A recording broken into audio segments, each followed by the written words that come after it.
The rain tasted like rust. Sergeant Elara Reyes licked a droplet from her lip, the metallic tang a familiar companion on Xylos Prime. Around her the remnants of Firebase Kestrel lay scattered, twisted metal, shattered plasteel, and the lingering scent of plasma fire. It had been a slaughter. Report, she barked, her voice raw from shouting over the battle.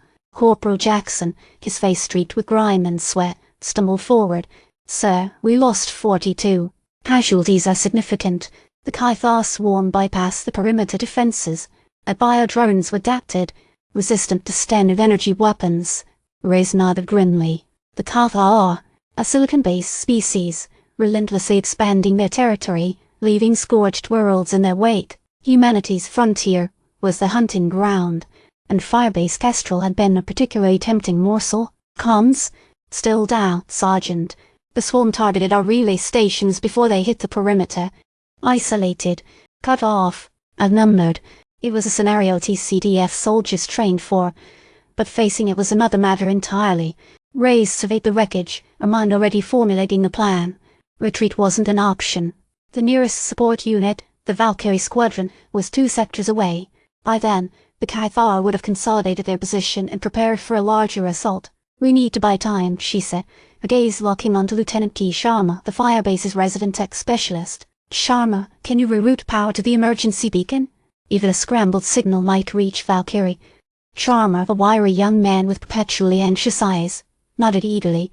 I'll try, Sergeant. The main power grid is fried, but I might be able to tap into the auxiliary generators. While Sharma worked, Reyes organized the remaining squad, 12 hardened veterans, battered but unbroken. They salvaged what they could, ammunition, medkits, and a few working plasma rifles. The terrain was their only advantage. Xylos Prime was a jungle world, choked with dense vegetation and treacherous ravines. They could use it to their advantage, setting up ambushes and delaying the Caithar advance. We're going to hit them hard and fast, Reyes announced, her voice slow and steady. We're not going to win this fight, but we're going to make them pay for every inch. The first wave of Caithar bio-drones arrived a few hours later, grotesque, insectoid creatures with razor-sharp claws and bioplasma projectors. Reyes' squad, hidden amongst the dense foliage, unleashed a hail of plasma fire, taking down several drones before they could get close. But the Caithar kept coming, a relentless tide of silicon and biomatter. The fighting was brutal and close quarters. Plasma balls sizzled through the jungle, explosions rocked the ground, and the air filled with the stench of burning flesh and ionized particles.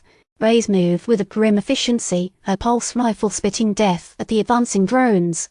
She saw Corporal Jackson fall, a bioplasma blast tearing through his chest. She felt a surge of grief, quickly suppressed. There was no time for mourning. Sharma, having managed to jury-rig the emergency beacon, limped over to Reyes, his face pale. I got a signal out, Sergeant.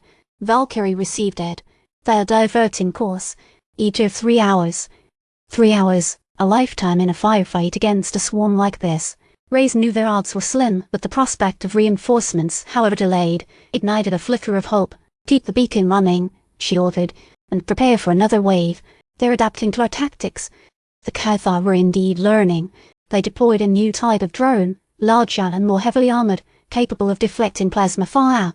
Reyes' squad was forced to fall back, deeper into the jungle, desperately trying to buy time. As night fell, the fighting intensified. The jungle was alive with the hum of bioplasma projectors and the screech of alien creatures. Reyes and her remaining squad, exhausted and depleted, found themselves trapped in a narrow ravine surrounded by Caithar drones. With that company, a voice crackled over the comms. It was Lieutenant Commander Anya Volkov, the Valkyrie Squadron's leader. We're picking up heavy concentrations of Caithar activity near your location. We're preparing to engage. We're pinned down, Commander, Reyes replied. We're not holding out much longer. We're inbound, Volkov said. Hold tight. Suddenly the ravine erupted in a blinding flash of light and the roar of engines. Valkyrie Squadron, a squadron of heavily armed and armored starfighters, descended from the sky, unleashing a devastating barrage of laser fire and missiles. The Caithar drones were obliterated, their silicon bodies disintegrating into dust. Reyes watched in awe as the Valkyries swept through the jungle, driving back the Caithar forces. They had arrived just in time. We're extracting you now, Sergeant. Volkov's voice echoed over the comms. Get to the designated rally point. Reyes and her remaining squad stumbled out of the ravine, their bodies battered and bruised, their spirits weary but unbroken. They reached a rally point where a Valkyrie transport ship awaited. As they boarded the ship, Reyes looked back at the ravaged landscape of Xylos Prime. They had survived, but at a heavy cost. "Report," Volkov said, as the transport ship ascended into the sky. 42 casualties, ma'am," Reyes replied, her voice laced with exhaustion. The Caithar adapted quickly. "Their biodrones are more resilient than anything we're equipped to handle." Volkov nodded grimly. "We're reinforcing the frontier defenses. This won't happen again." As the transport ship warped away from Xylos Prime, Reyes received a cryptic message on her personal comm, a single, encrypted file with no sender information. She opened it cautiously. It was a schematic diagram, a detailed blueprint of a Caithar biodrone, annotated with strange symbols. A single line of text accompanied the diagram, asterisk their evolving dot asterisk. Reyes stared at the schematic, a chilling realization creeping into her mind. The Caithar were just expanding. They were learning, and humanity was woefully unprepared.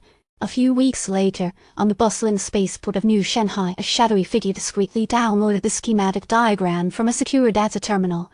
The figure, cloaked and hooded, had access to restricted TCDF channels. He uploaded the same file into a network of hidden servers, spread across the Outer Rim colonies. A message accompanied the file, asterisk the cycle continues dot asterisk. The hooded figure smiled, a predator anticipating its next hunt.